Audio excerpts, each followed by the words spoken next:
Assalamualaikum dan salam sejahtera. Berjumpa lagi kita untuk video yang seterusnya. Video seterusnya saya akan menerangkan tentang fundamental analysis dan juga stock application yang digunakan dalam pasaran saham. Okey. Sebelum saya mulakan, saya ingin terangkan dahulu apa fungsi-fungsi fundamental analysis dalam pasaran saham. Okey. Sebelum kita memulakan pelaburan kita, kita kena tahu dulu latar belakang syarikat kita. Itulah kita panggil sebagai fundamental analysis. Apa yang company itu buat, bisnes apa yang dijalankan, siapa board of directornya, dan juga nyata kewangan dia macam mana. Okey, adakah buruk ataupun sebaliknya. Itu adalah antara fungsi-fungsi fundamental analysis. Dan seterusnya stock application, iaitu aplikasi-aplikasi yang boleh kita guna pakai dalam untuk kita melabur dalam pasaran saham. Okey, untuk topik yang pertama ini, saya akan mulakan dengan jenis-jenis aplikasi dahulu untuk kita melihat watchlist ataupun syarikat-syarikat yang tersenarai dalam paparan Bursa Malaysia. Yang pertama adalah KLSC Screener. Okey, KLSC Screener. Yang kedua, investing.com. Okey, yang ketiga, TradingView. Dan seterusnya, Bursa Station. Dan yang terakhir adalah platform yang diberi oleh pihak broker. Okey. Ini adalah KLSC Screener. Macam mana kita nak dapat KLSC Screener ni? Okey, KLSC Screener ni kita boleh dapatkan dalam kita punya App Store ataupun Play Store. Okey, kita boleh install di situ dan bila kita dah install, dia akan terpapar lah watchlist sini. Sebagai contoh, jika saya beli saham Asia ataupun Coastal ni, kita boleh letakkan sebagai watchlist kita untuk kita lihat hari-hari adakah pasaran itu dan naik ataupun turun. Okey. Dan juga manfaat yang diberikan oleh KLSC Screener ini, kita boleh lihat penyata kewangan syarikat. Penyata kewangan syarikat, adakah syarikat itu menawarkan right issue, adakah syarikat itu menawarkan warrant, adakah syarikat itu menawarkan bonus issue dan sebagainya dengannya, ataupun news-news lain.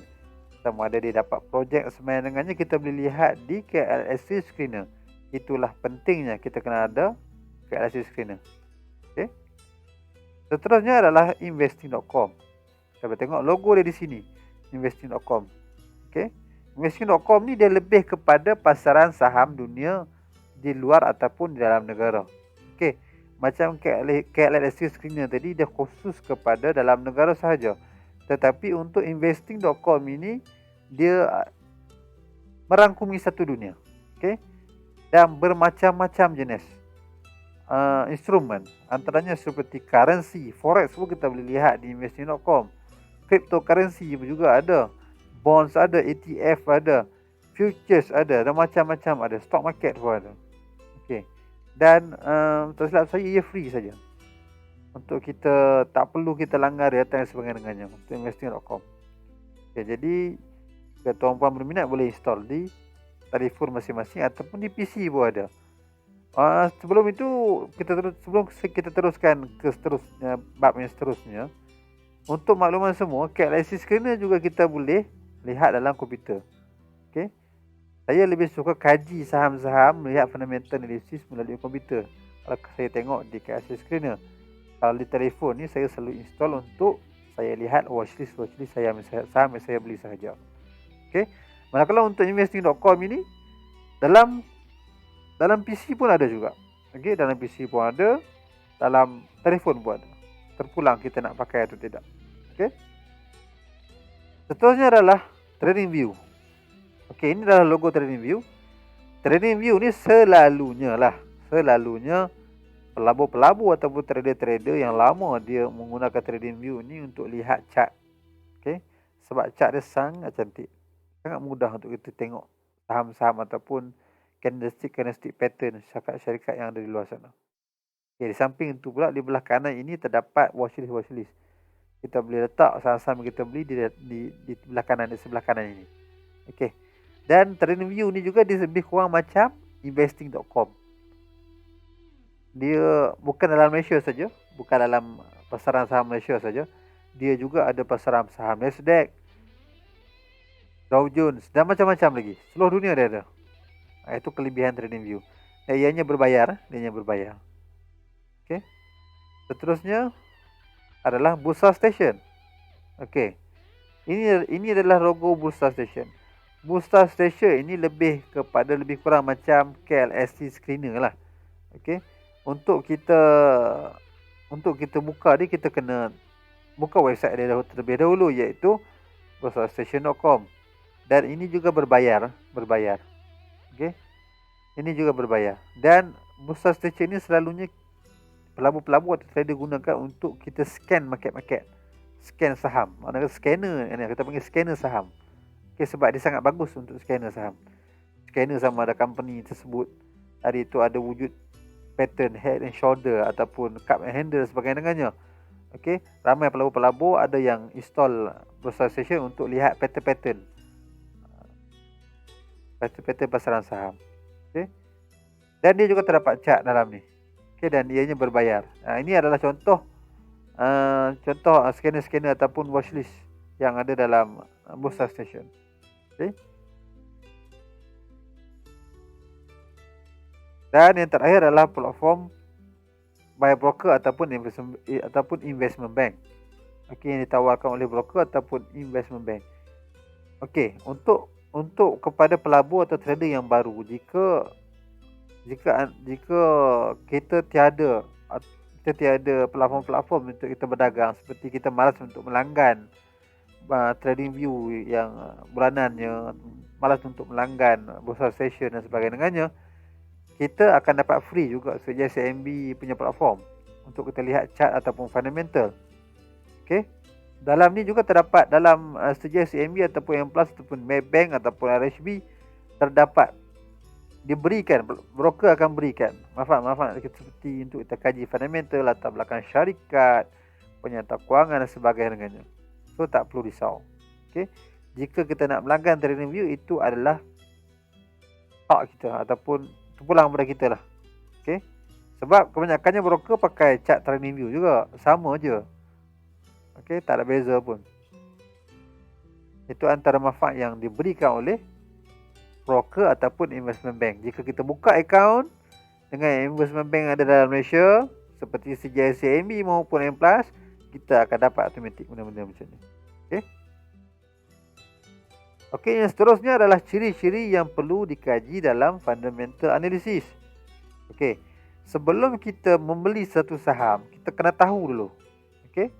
Kita kena tahu dulu apa fundamental analysis, apa tu fundamental analysis satu saham tersebut. Kita kena kaji dahulu fundamentalnya. Okey.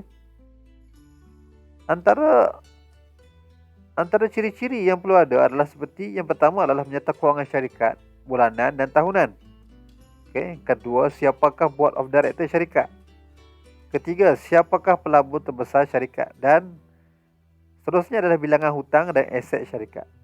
Okey, saya cerita ni sekadar basic ataupun mendasari sahajalah. Okey. Jika nak mendalami, nanti saya akan buat satu video yang secara mendalam macam mana untuk kita lihat semua ciri-ciri ni sebelum kita melihat chartnya. Okey. Seterusnya adalah jumlah pemilikan saham semasa syarikat tersebut ataupun kita panggil float share. Okey. Okey, ini adalah sebagai contoh penyata kewangan syarikat. Okey. Kita lihat di sini. Ini adalah quarterly ataupun kita panggil sebagai 3 bulan sebagai quarter lah. Okey.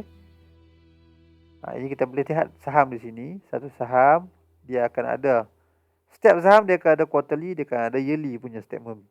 Kita boleh lihat sama ada dia boleh buat company tersebut buat untung ataupun rugi. Di sini kita boleh nampak turnover ni adalah dia punya business. Okey, dia punya business. Okey, kita boleh nampak di sini aliran dia macam aliran bisnes dia meningkat, keuntungan dia meningkat semasa ke semasa. Yang rolling 4 quarters dia meningkat. Secara tak langsung memberi satu prospek yang positif untuk kita membeli saham tersebut. Dan yang seterusnya adalah profit before tax. Okey, untuk kuartal yang keempat pada tahun 2021, dia mencatatkan sedikit kerugian walaupun dia ada bisnes. Seterusnya kuartal pertama untuk 2021, okey, dia mencatat kerugian juga. Dan untuk kuartal kedua 2021 dia mencatat keuntungan. Ini adalah turning pointnya untuk kita membeli satu saham. Okey, saya bagi sedikit tips. Untuk kuartal yang ketiga, peningkatan dari segi profit daripada 1 berapa juta ini kepada tak silap saya 4. Seterusnya dia ada sedikit penurunan tetapi masih mencatatkan keuntungan, namun bisnes dia meningkat. Okey. Secara tak langsung ia memberi satu gambaran bahawasanya company ini adalah satu company yang bagus untuk kita beli. Okey. Itulah sebabnya kita kena tengok fundamental ataupun ni antara ciri-cirinya adalah penyata kewangan syarikat. Okey. Seterusnya adalah senarai Board of Director. BOD ini adalah Board of Director.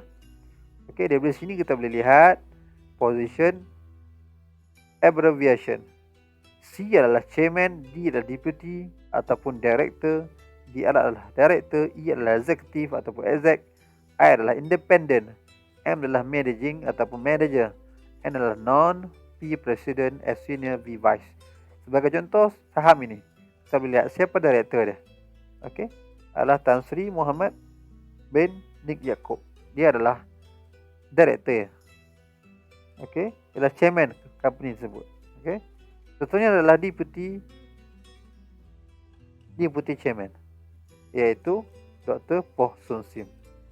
Okey, seterusnya adalah yang bawah inilah kita panggil sebagai non-director dan sebagainya dengannya. Okey, kenapa penting? Kenapa pentingnya kita kena lihat board director ni? Okey. Yang pertama, saya bagi sedikit tips ataupun bonus malam ni. Okey, saya bagi sedikit tips ataupun bonus kepada anda semua yang melihat video ini. Kenapa kita perlu lihat benda-benda ini? Board director ataupun sebagainya dengannya. Sebab kita kena tahu syarikat yang kita beli itu bukan dimiliki ataupun diarah ataupun disediakan oleh penyangak-penyangak ataupun politician di luar sana. Okey? Sebab kita nak elak benda-benda macam tu supaya dia tidak terkesan dengan keadaan semasa. Okey, sebagai contoh kita pilih sebagai contoh, chairman ini adalah seorang penyangak ataupun penyamun. Macam mana kita nak tengok dia penyangak atau penyamun? Okey, kita boleh pilih nama dia ni, kita boleh letak dalam Google. Okey, kita letak dalam Google, kita boleh nampak background dia macam mana. Okey, dia siapa dia? Adakah dia politician? Saya kalau kata board directornya adalah seorang politician, saya kurang untuk membeli saham tersebut. Okey, sebab agak bahaya di situ. Okey. Jadi itulah pentingnya board director. Kita kena tengok. Bukan kita main beli saja. Okey, kita kena tahu siapa dia punya board director dia, chairman dia, CEO dia, kita kena tahu. Okey, itu adalah ringkasan daripada maksud senarai board of director. Dan yang seterusnya adalah pelabur terbesar syarikat. Okey, yang ni semua pun tahu. Okey. Dalam setiap syarikat saham ataupun setiap saham yang ada dalam Bursa Malaysia, setiap syarikat-syarikat yang ada, semuanya ada 30 shareholder. Kita panggil sebagai top 30 shareholder. 30 top shareholder terbesar sekali. Okey. Dari sini kita kena lihat untuk kita beli satu saham, okey, untuk yang masih tidak tahu, saya bagi sedikit ilmu, kita kena ada dalam 30 top shareholder ni at least sekurang-kurangnya jerung ataupun jerung institusi. Itu lebih baiklah. Antaranya seperti kita boleh lihat seperti KWAP ataupun company-company seperti hebat seperti KWAP, kumpulan wang persaraan ataupun KWSP sebagainya, SB sebagainya, PNB dan sebagainya. Itu lebih baik. Okay? Saya tidak katakan 100% baik, tetapi itu lebih baik lah. Itu merupakan satu indikator antara yang terbaik untuk kita membeli satu saham. Okay? Caranya macam mana untuk kita lihat semua benda-benda ini, insya-Allah nanti saya akan sharekan cara-caranya untuk kita lihat semua fundamental analisis ini. Okey. Sebagai contoh kita tengok pemegang saham yang terbesar saham ini adalah HLUB, iaitu Oriental Gold Equities Sdn Bhd. Okey. Yang dipegang sebanyak 11%. Ini adalah harta saham yang terbesar dipegang oleh company ini. Okey. Dan kedua adalah Chimsek ataupun Robin Tan Yong Ching. Okey. Sekitar 6%. Seterusnya adalah 2%. Dan seterusnya ada lagi dan ke bawah ini. Kita boleh lihat bawah-bawah ini semua. Okey. Okey, ini kita boleh nampak Poh Sun Sim. Poh Sun Sim ni adalah director dia, tak silap saya tadi, director dia. Dia pegang 1.25%. Dia merupakan nombor 13 top 30 shareholder. Nombor 13 top shareholder. Okey. Jadi kenapa dia pegang saham ni banyak? Kenapa dia pegang saham ini banyak dan pada masa yang sama dia juga merupakan director. Dan ini merupakan satu indikator sangat jelas bahawasanya dia yakin company ini boleh pergi jauh. Okay, so jangan risau. Selalunya macam tu lah. Okay. Seterusnya, bilangan hutang dan aset syarikat. Okay. Kenapa pentingnya bilangan hutang dan aset syarikat ini? Kita kena tahu kenapa. Sebab bila kita membeli satu saham, kita kena tahu adakah asetnya melebihi hutang syarikat tersebut. Jika hutangnya melebihi aset, ini bermakna anytime company ini boleh dilista ataupun ditenang dalam Bursa Malaysia. Ataupun kita panggil sebagai company goreng, company syndicate dan sebagainya dengannya. Jadi kena hati-hati di sini. Kita kena lihat juga bilangan hutang yang dia ada, juga aset syarikat yang dia ada. Sebagai contoh, company ini kita kena masuk bab secara mendalam, iaitu bilangan hutang dan aset syarikat. Cara-cara kita nak kira dia mudah saja. Sebagai contoh, kita lihat di sini adalah current ratio. Current ratio adalah 1.5 lebih. Ini bermaksud dia mempunyai satu aset yang sangat baik syarikat. Dan debt equity ratio bawah 1.0, bermakna dia hutang dia kurang daripada aset. Okey. Manakala acid test ratio adalah 1.340. Okay, ini adalah satu indikator menunjukkan bahawasanya company ini mempunyai aset lebih banyak berbanding hutang. Okey. Macam mana saya tahu hutang dia sikit? Kita boleh lihat di sini debt equity ratio bawah daripada 1. Ini adalah satu indikator menunjukkan bahawasanya company ini adalah company yang mempunyai hutang yang kurang dan dia ada hutang. Okey, tetapi jika dia mempunyai masalah, hutang tersebut dapat ditutup dengan aset-aset yang dia ada. Itu pentingnya kita nak tahu benda ni. Untuk kita nak tahu secara mendalam benda ni, saya akan terangkan insya-Allah untuk video-video yang seterusnya. Okey. Seterusnya adalah jumlah pemilikan semasa saham syarikat. Jadi saya bagi free lah. Saya bagi free hadiah, free bonus. Okey. Jika kita membeli saham satu syarikat, kita kena lihat juga. Okey. Balance float ni. Balance float ni sangat penting. Kenapa balance float ni? Jika kita nak beli saham satu syarikat, kita kena pastikan sekurang-kurangnya dia berada pada paras 30% dan ke bawah. Okey, jika dia berada di atas 30%, bukan tak boleh naik, dia boleh naik, tetapi dia agak berat lah. Okey. Saya tak cakap dia tak boleh naik. Okey. Tetapi dia agak berat dan dia boleh juga naik. Namun ini kita boleh ambil sebagai salah satu indikator, tetapi tak wajib sangat pun. Okey. Jika kita nak guna pakai pun boleh, tak guna pakai pun boleh. Untuk jumlah pemilikan semasa saham syarikat punya fundamental analysis ini. Okey. Ini adalah yang terakhir, iaitu jumlah pemilikan semasa saham syarikat. Okey. Jadi untuk semua yang saya ceritakan hari ini adalah apa yang penting sahaja berkenaan dengan fundamental analysis dan juga apa sih aplikasi-aplikasi yang ada untuk kita gunakan. Untuk kita gunakan dalam kita melabur dan juga trading pasaran saham. Okey, ini adalah ciri-ciri yang terakhir, iaitu jumlah pemilikan semasa saham syarikat. Okey. Jadi sampai di sini dahulu ilmu yang saya kongsikan berkenaan dengan fundamental analysis dan juga stock aplikasi. Mudah-mudahan mendapat manfaat kepada anda semua. Okey, sampai jumpa lagi untuk video yang seterusnya. Assalamualaikum dan salam sejahtera.